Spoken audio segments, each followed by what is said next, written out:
نحمده ونصلي على رسوله الكريم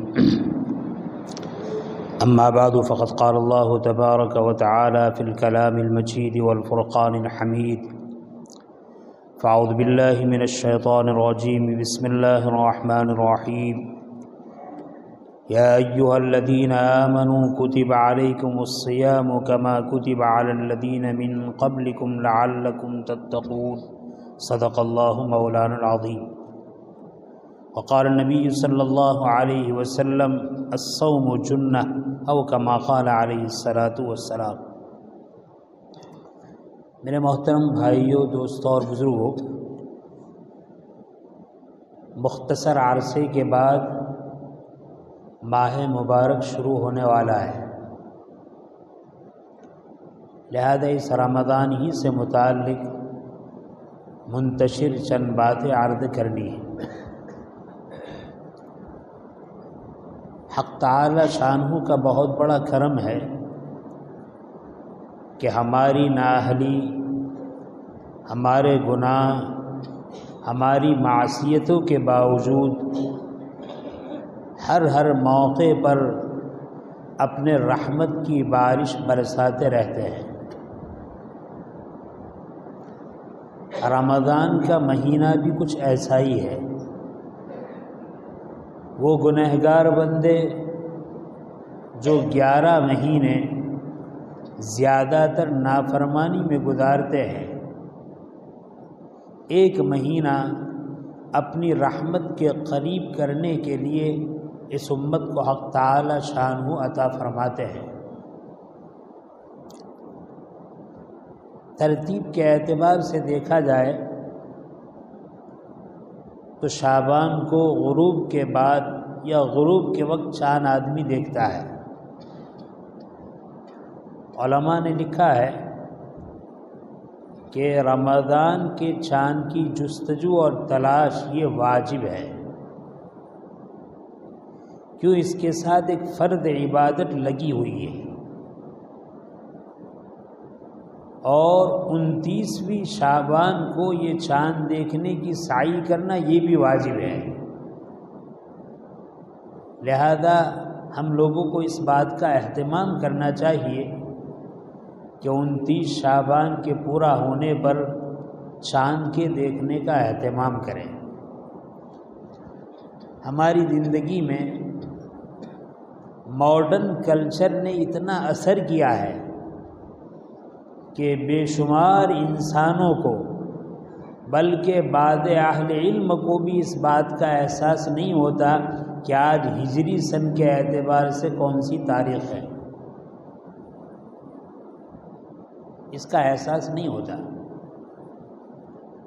حالانکہ آدمی کو اہتمام کرنا چاہیے اس بات کا کہ جہاں اپنی ضروریات کو پورا کرنے کے لیے انگریزی تاریخ کا استعمال کرتا ہے، شمسی تاریخ کا استعمال کرتا ہے، وہاں پر بہت ساری عبادتوں کی حفاظت کے لیے اس کو ہجری تاریخ کا بھی اہتمام کرنا چاہیے۔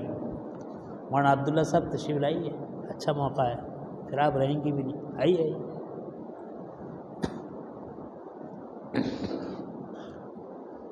تو آدمی کو ہجری تاریخ کا بھی خاص کر کے بہت ساری تاریخوں کے ساتھ عبادت متعلق ہے، آدمی کو اس کا اہتمام کرنا چاہیے کہ وہ اسلامی یا ہجری سن کے اعتبار سے ہر مہینے کی 29 تاریخ کو چاند دیکھنے کا اہتمام کریں، اور خصوصاً شعبان میں جبکہ اس کے ساتھ ایک فرض عبادت لگی ہوئی ہے، لہذا اس چاند کے دیکھنے کا بہت زیادہ اہتمام کرنا چاہیے۔ آدمی چاند دیکھ لیتا ہے، چاند دیکھنے کے بعد 2 عبادتیں اس پر مزید آتی ہے۔ 5 وقت کی فرض نمازیں وہ تو زندگی بھر کے لیے ہیں، جب سے بالغ ہوا یہ فرض ہیں، جب تک اس کے بدن میں روح رہے گی، زندہ رہے گا، اس کے لیے فرض ہے۔ لیکن رمضان کا چاند دیکھنے کے بعد 2 عبادت ہم پر مزید آتی ہے، ایک رات کی تراویح ہے اور دوسرا دن کا روزہ ہے۔ تراویح کے سلسلے میں ماشاءاللہ ہمارے عزیز مولوی عزیز الرحمن صاحب نے پمفلیٹ کی شکل میں بہت ساری ہدایات لکھ دی ہے، ان سے فائدہ اٹھانا چاہیے اور اپنی تراویح کو صحیح کرنا چاہیے۔ عام طور پر تراویح کے سلسلے میں یہ ہیں کہ ہماری مسجدوں میں تراویح کیسے ائمہ پڑھائے۔ میں بارہا اس مضمون کو عرض کرتا ہوں، حق تعالی شانہ ہمیں عمل کی توفیق نصیب فرمائے۔ دیکھو یہ منبر، یہ محراب، یہ مصلی، یہ نبی کریم صلی اللہ علیہ وسلم کی بہت بڑی خدمات ہے، اور آپ صلی اللہ علیہ وسلم کا یہ منصب ہے۔ لہذا جس آدمی میں اس منصب کی اہلیت دیکھے، یا جو آدمی اس منصب کا اہتمام کرتا ہے، اس کا خیال رکھتا ہے، ہمیں چاہیے کہ وہ منصب انہی کے حوالے کیا جائے۔ میں بہت محبت کے ساتھ ساری مسجدوں کے ذمہ داروں کو عرض کروں گا کہ اس سلسلے میں ہم سے کوتاہی ہوتی ہے۔ ایک تو تراویح کس کا ذمہ ہے؟ ہر مسجدوں میں مستقل جو امام ہے، چاہے ایک امام ہو چاہے دو امام ہو، تراویح کا حق بھی انہی کا ہے۔ لہذا سب سے پہلے ذمہ داران مسجد کو یہ چاہیے کہ وہ ان حضرات سے مشورہ کریں۔ بلکہ اس سلسلے میں جامع مسجد کے ٹرسٹیوں کا بہت شکر گزار ہوں کہ انہوں نے اس سلسلے میں اپنے آپ کو بے دخل کر دیا ہے۔ ماشاءاللہ ائمہ حضرات بیٹھتے ہیں، مشورہ کرتے ہیں، اور جو طے ہو جاتا ہے اس کو ٹرسٹی حضرات، متولی حضرات تسلیم کر لیتے ہیں۔ ایک نمونہ ہے ہر مسجد میں۔ مسجد کے جو ائمہ ہیں ان ائمہ کا حق ہے کہ وہ تراویح پڑھائے، لہذا مشورہ ان سے ہونا چاہیے۔ عام طور پر یہ ہوتا ہے امام صاحب کو پتہ بھی نہیں چلتا اور متولی حضرات طے کر دیتے ہیں، یہ طریقہ صحیح نہیں ہے۔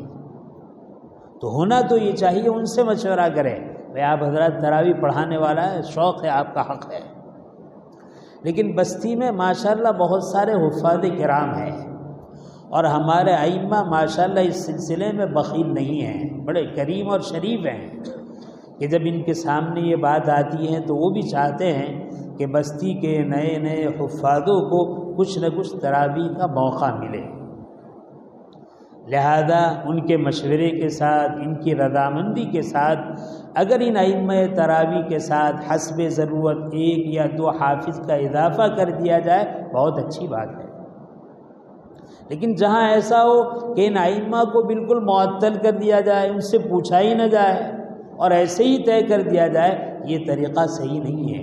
جس طرح 5 فرض نمازوں میں امامت ان کا حق ہے، اسی طرح تراویح میں بھی امامت ان کا حق ہے۔ ہاں یہ ان کی عالی ظرفی کی بات ہے کہ وہ ہمارے بستی کے حفاظوں کو موقع دیتے ہیں۔ جب ہمارے حفاظ جو تراویح پڑھائیں گے ان ائمہ کے ساتھ، ان حفاظ کرام میں کن کا انتخاب کرنا چاہیے؟ سب سے پہلے تو یہ دیکھنا چاہیے کہ ماشاءاللہ وہ 5 فرض نماز باجماعت کا سال بھر اہتمام کرتا ہے یا نہیں، شریعت کے مطابق اس کی داڑھی، اس کا لباس ہے یا نہیں، اور قرآن کریم صحت اور تجوید کے ساتھ پڑھتا ہے یا نہیں، ان چیزوں کو دیکھنا ضروری ہے۔ اگر ان اہلیت سے مالا مال حافظ صاحب، قاری صاحب ہیں تو ضرور ان کو موقع دینا چاہیے کہ وہ محلوں کی مسجد میں تراویح میں اور ائمہ نماز سے ائمہ مسجد کے ساتھ مل کر وہ بھی تراویح پڑھائے۔ بعض مرتبہ کچھ ضعف اور کمزوری ہوتی ہے، حفاظ کرام بعض مرتبہ ان چیزوں کا اہتمام نہیں کرتے، نہ فرد کی پابندی ہوتی ہے، نہ شرعی لباس کی پابندی ہوتی ہے، نہ شرعی داڑھی کی پابندی ہوتی ہے۔ قرآن انہوں نے بھی حفظ کیا ہے، چھوڑنا تو ان کو بھی نہیں ہے، کسی نہ کسی طریقے سے موقع تو ان کو بھی دینا ہے۔ بہتر طریقہ یہ ہے کہ ہماری مسجدوں میں عام جو تراویح ہوگی وہاں تو ایسے حفاظ نماز پڑھائے جو ان شرطوں کے ساتھ مالا مال ہو، پورا سال نماز کا بھی اہتمام کرتا ہو، شرعی باروں کا اہتمام کرتا ہو، شرعی لباس کا اہتمام کرتا ہو، امام کی شایان شان جو حیثیت ہے اس کو برقرار رکھتا ہو، ایسے حفاظ ایسے قراء کو ضرور موقع دیا جائے۔ اور جو ہمارے حفاظ بیچارے اپنے اعتبار سے عملی اعتبار سے کمزور ہیں، ان کو ترغیب دے کر ان کے لیے مستقل الگ گھروں میں، مدرسے میں، ہمارے صوفیہ ہے اور مدرسہ اسلامیہ ہے جس کی عمارتیں ہیں، اس میں ان کو موقع دیا جائے کہ ایسے 4 حافظ 5 حافظ مل کر تراویح پڑھائیں۔ ہمارے ذمہ دار اور متولیان اگر اس چیز کو نہیں دیکھیں اور نہ دیکھنے کی وجہ سے نااہل کو مسلح پر چڑھا دے تو ساری قوم کے جو وبال ہیں وہ ان متولی حضرات پر ہیں، ان ذمہ دار حضرات پر ہیں کہ وہ اس طرح غلط کام کریں۔ لہذا اس سلسلے میں اہتمام کرنا چاہیے۔ یہ ہوتا ہے کہ ہمیں حافظوں کی فکر ہے، ان بیچاروں کا کیا ہوگا؟ ایک حافظ کی تو فکر ہے، پوری قوم کی فکر نہیں ہے۔ نہیں، فکر دونوں کی رکھنی ہے اور نظام اس طرح بنانا ہے کہ نہ ان حافظوں کا نقصان ہو، نہ عام مسجد میں تراویح پڑھانے والے حفاظ کا اور عام تراویح پڑھنے والے مصلیوں کا نقصان ہو۔ ایسا کام ہمیں نہیں کرنا ہے۔ اس سلسلے میں ہمارے مقتدی حضرات، میں ان سے عرض کروں گا کہ ابھی سے یہ طے کرے کہ ہمیں رمضان کا پورا مہینہ ساری فرض نمازوں کو باجماعت تکبیر اولیٰ کے ساتھ پڑھنا ہے۔ اور دیکھو، ہر کام میں اس کے اوپر پابندی کرنے کے لیے اس سے پہلے پریکٹس کرنا پڑتا ہے، مشق کرنی پڑتی ہے۔ یہ جو 10-12 دن باقی ہیں یہ مشق کے ہیں، پریکٹس کے ہیں۔ لہذا ابھی سے یہ طے کر لے کہ ماشاء اللہ جمعہ کی نماز ہے، اس جمعہ کی نماز سے ہم اہتمام کریں گے کہ پہلی رمضان داخل ہونے تک ساری فرض نمازیں تکبیر اولیٰ کے ساتھ پڑھیں گے۔ اور اگر صف اولیٰ کا بھی اہتمام ہو جائے، نور علی نور، تکبیر اولیٰ بھی ہو، صف اولیٰ کا بھی اہتمام ہو۔ 12 دن اگر ہم نے مشق کی تو انشاءاللہ رمضان کے داخل ہونے کے بعد رمضان المبارک میں فرض نمازوں کو باجماعت تکبیر اولیٰ اور صف اولیٰ کے ساتھ پڑھنا اس مشق کی وجہ سے آسان ہو جائے گا۔ اور اگر کوئی چاہے کہ شعبان کا یہ مہینہ غفلت میں گزر جائے، رمضان شروع ہوگا تو ہم پابندی کر لیں گے، یہ خیالست و محالست و جنون ایسا ہونے والا نہیں ہے۔ جیسی عادت بنتی ہے ایسا عمل ظاہر ہوتا ہے۔ تو رمضان کی تیاری، تکبیر اولیٰ کی تیاری ابھی سے۔ اس سلسلے میں دوسری بات یہ عرض کرنی ہے، جس طرح ہم فرض نمازوں کا اہتمام کریں گے، فرض نماز سے پہلے کی سنتیں ہیں، سنت مؤکدہ ہے، غیر مؤکدہ ہے، نفل ہیں، چاہے فرض سے پہلے کی چاہے فرض سے بعد کی، ابھی سے اس کا اہتمام کریں کہ یہ بھی ہم پڑھنے والے بنیں گے۔ روایت تو آپ نے بارہا سنی ہے کہ رمضان میں نفل کا ثواب فرض کے برابر اور فرض کا ثواب 70 فرض کے برابر۔ تو اگر ابھی سے ہم نے نوافل کی محنت کی، نوافل کی مشق کی اور ابھی سے نوافل پڑھنا شروع کیا تو پھر رمضان میں ظہر کی 14 رکعت اور عصر کی 8 رکعت اور مغرب کی 7 رکعت اور عشاء کی 17 رکعت پڑھ سکیں گے۔ اور وہ نوافل جس کا ثواب فرض کے برابر ہے انشاءاللہ اس کو حاصل کرنا ہمارے لیے آسان ہوگا۔ اور اگر ہم یہ چاہیں کہ ابھی ہمارا سال بھر کا جو روٹیشن ہے کہ فجر کی 4 رکعت، ظہر کی 12 رکعت، اور ظہر کی 10 رکعت اور عصر کی 4 رکعت اور مغرب کی 5 رکعت اور عشاء کی 9 رکعت، تو میرے بھائی رمضان آنے کے بعد اس میں اضافہ ہمارے لیے مشکل ہو جائے گا۔ تو جمعہ کی نمازیں آج ہی سے شروع کر دے کہ جمعہ کی نماز سے پہلے کی جو سنتیں اور نوافل ہو سکتی ہیں، بعد کی جو سنتیں اور نوافل ہو سکتی ہیں، آج ہی سے ابھی سے اس کا اہتمام شروع کریں گے۔ اس میں تراویح کی نماز ہے۔ میں بہت ادب کے ساتھ ہمارے نوجوان بھائیوں سے عرض کروں گا کہ تراویح تو سنت ہے، دیکھا یہ جاتا ہے کہ رمضان کا مبارک مہینہ داخل ہوتا ہے 29 یا 30 شعبان کے بعد مغرب کی نماز، عشاء کی نماز، تراویح کی نماز، فجر کی نماز، 3-4 دن ہماری مسجد آباد رہتی ہے بہت بہت تو 5-7 دن ہماری مسجد آباد رہتی ہے، اس کے بعد دھیرے دھیرے گھٹنا شروع ہوتا ہے، اور 8-10 رمضان تک حال یہ ہوتا ہے کہ پورا سال جو فرد کا اہتمام کرتے ہیں وہی بیچارے رمضان میں بھی فرد پڑھتے ہیں، باقی فرض نماز کو جس طرح آئے دن چھوڑ دیتے ہیں رمضان میں بھی ہم چھوڑ دیتے ہیں۔ دیکھو میرے بھائی، رمضان کا مہینہ جس طریقے سے نیکیوں کے کرنے کے اعتبار سے بہت بابرکت ہے، اسی طرح گناہ کے ہونے اور کرنے کے اعتبار سے بہت سخت بھی ہے۔ رمضان کی نیکی بہت بڑی ہے تو رمضان کا گناہ بھی بہت بڑا ہے۔ ایک فرض نماز کو عام دنوں میں چھوڑنا حرام ہے، رمضان میں اس کو چھوڑنے میں اور سختی ہے، اور زیادہ قباحت ہے، اور زیادہ برائی ہے، اور زیادہ مصیبت ہے، اللہ سے اور زیادہ ناراضگی ہے۔ لہذا اہتمام ہونا چاہیے۔ آج سے یہ طے کرے کہ ہم ابھی سے فرض نماز کا اہتمام کریں گے، اور صرف رمضان کے لیے نہیں، پوری زندگی کے لیے ہم فرائض کا اہتمام کریں گے۔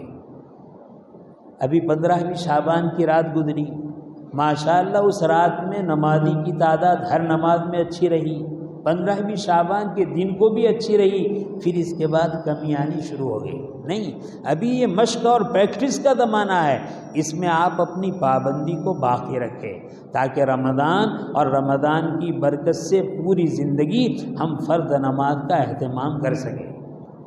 میرے بھائی، حضرات صحابہ رضی اللہ عنہم اپنے درمیان اس معاملے کو کہ کون مسلمان ہے کون مسلمان نہیں ہے، اس میں کوئی فرق کرنے والی چیز وہ سمجھتے تھے تو نماز کو سمجھتے تھے، یعنی جو آدمی فرض نماز پڑھتا ہے وہ مسلمان ہے، اور جو آدمی فرض نماز نہیں پڑھتا وہ مسلمان نہیں ہے۔ حضرات صحابہ کے ہاں ایمان اور بے ایمان والے کے درمیان فرق کی چیز یہی تھی کہ اگر وہ نمازی ہیں تو وہ مسلمان ہے، اور نمازی نہیں تو مسلمان نہیں ہے۔ اور خود نبی کریم صلی اللہ علیہ وسلم کے ارشادات اس سلسلے میں اتنے سخت ہیں کہ جس سے ڈر لگتا ہے کہ جان بوجھ کر نماز چھوڑنے والا کہیں اپنے ایمان سے تو ہاتھ نہ دھوبے۔ اسی لیے شیخ عبد القادر جیلانی رحمۃ اللہ علیہ تو فرماتے تھے کہ بے نمازی کو مسلمان کے قبرستان میں دفن نہ کیا جائے۔ لہذا بہت بڑی ضرورت اس بات کی ہے کہ ہم فرائض کا اہتمام ابھی سے شروع کریں تاکہ پوری زندگی ہماری فرائض کے ساتھ گزرے۔ اور اس کے ساتھ تراویح ہے۔ تراویح پڑھنے والے 3 قسم کے ہوتے ہیں۔ ایک تو وہ جو پورے سال نمازوں کا اہتمام کرتے ہیں، الحمدللہ وہ تراویح کا بھی اہتمام کرتے ہیں۔ بعض مرتبہ غفلت یہ ہوتی ہے پورے سال فرائض کا اہتمام نہیں ہوتا، رمضان میں بھی فرائض کا اہتمام نہیں ہوتا، اور فرائض کا اہتمام نہیں ہوتا تو ان تراویح کا بھی اہتمام نہیں ہوتا۔ اور ایک طبقہ ایسا ہے جو بیچارہ یہ غفلت کرتا ہے کہ تراویح کی نماز کے لیے اور عشاء کی نماز کے لیے تو آ جاتا ہے، لیکن امام صاحب کی اقتداء میں 20 رکعت تراویح جم کر نہیں پڑھتا۔ ایک طرف امام صاحب اپنی قرات میں مشغول ہیں اور پیچھے وہ اپنے آرام میں مشغول ہے، اور جب امام صاحب رکوع میں جاتے ہیں تو یہ دوڑ کر کھڑا ہوتا ہے اور امام کی اقتداء کر لیتا ہے۔ دیکھو، اگر یہ آدمی یہ کام سستی کی وجہ سے کرتا ہے تو قرآن کریم نے سستی سے کیے جانے والا یہ عمل یہ کون ہے، کس کو بتلایا ہے کہ کون نماز کو سستی سے ادا کرتا ہے؟ وَإِذَا قَامُوا إِلَى الصَّلَاةِ قَامُوا كُسَالَىٰ۔ منافقین کے بارے میں فرمایا گیا کہ جب نماز کے لیے کھڑے ہوتے ہیں تو سستی کے ساتھ کھڑے ہوتے ہیں۔ تو اگر ایسی سستی کہ جو سستی ہمیں شروع سے اقتداء کرنے سے روکے، یہ ہمارا مسلمانوں کا عمل نہیں ہے، یہ تو منافقوں کا عمل ہے۔ پورا سال تو ہم نے اپنے آپ کو مسلمان بنائے رکھا، اور رمضان کا مہینہ آیا تو ہم نے منافقین کے عمل کی نقالی کی کہ وہ بھی سستی کرتے ہیں نماز پڑھنے میں، ہم بھی مسجد میں آ کر سستی کرنے لگے۔ انتہائی شرمندگی کی اور انتہائی بری بات ہے۔ لہذا ابھی سے یہ طے کرے کہ ہم فرض سے پہلے اور بعد کی سنن نوافل کا اہتمام کریں گے، اور نوافل کا اہتمام اس لیے کریں گے تاکہ رمضان میں جو سنت پڑھنی ہے تراویح، اس کا بھی اچھی طرح اہتمام کر سکیں۔ آج کل ایک مصیبت ہمارے معاشرے میں یہ پھیل رہی ہے۔ ماشاءاللہ ہمارے بزرگوں نے تو یہ ماحول بنایا تھا کہ روزانہ 1.25 پارہ تلاوت ہوتی تھی اور 27 رمضان کو قرآن کریم کی تکمیل ہوتی تھی، قرآن کریم پورا پڑھا جاتا تھا۔ یہاں پر 2 عمل ہے۔ ایک عمل تو ہماری خانقاہوں میں ہے، ہمارے اکابر و مشائخ کے یہاں اور بعض اداروں میں ہے کہ وہاں 1.25 پارے سے بڑھ کر کہیں 1.5 پارہ، کہیں 3 پارہ تراویح ہوتی ہے۔ اس میں تو کوئی اشکال ہی نہیں ہے۔ کیوں؟ اس لیے کہ ان کا یہ عمل ایک عشرے کے لیے نہیں ہے، ایک قرآن کے لیے نہیں ہے، بلکہ ان کا یہ عمل پہلی رمضان سے لے کر 29ویں رمضان تک ہے کہ جہاں 2 پاروں کی تراویح ہوتی ہے وہاں روزانہ 2 پارہ پڑھے جائیں گے، جہاں 3 پاروں کی تراویح ہوتی ہے وہاں روزانہ 3 پڑھے جائیں گے، آخری عشرے میں بڑھا دیا جاتا ہے۔ وہ تو کوئی اشکال کی بات نہیں، بہت فضیلت کی بات ہے۔ لیکن جہاں پر اس طرح مدارس کا، خانقاہوں کا نظام نہیں ہے اور وہ یہ کرتے ہیں کہ کہیں 10 دن میں، کہیں 8 دن میں، کہیں 15 دن میں قرآن ختم کر دیتے ہیں، پھر بقیہ دن الم طرح سے تراویح پڑھتے ہیں، انتہائی برا طریقہ ہے، انتہائی غلط طریقہ ہے۔ ایک تو یہ، اور دوسری غلطی یہ ہے کہ ہمارے بعض بھائی خانقاہوں میں اور اسی طرح مدارس اسلامیہ میں پہلے قرآن میں شرکت کرتے ہیں۔ 10 کو پورا ہو گیا تو پہلے 10 دن لگائیں گے، 15 کو پورا ہوا تو پہلے 15 دن لگائیں گے، پھر جو بقیہ 15 اور 20 دن ہے وہ اسی طرح غفلت میں گزاریں گے۔ نہیں، دیکھو ہمیں قرآن کریم زیادہ پڑھنے اور سننے کا شوق ہے، 3 پاروں کا اہتمام کرو، 2 پارے کا اہتمام کرو، لیکن پہلی رمضان سے لے کر 29 رمضان تک۔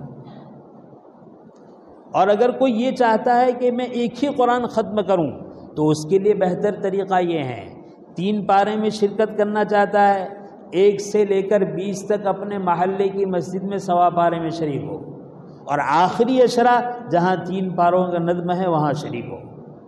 2 پارے پڑھنے ہیں، 1 سے لے کر 15 تک اپنے محلے کی مسجد میں پڑھے، اور دوسرا قرآن ہے وہ جہاں پر 2 پارے کی تراویح ہوتی ہے وہاں شرکت کرے۔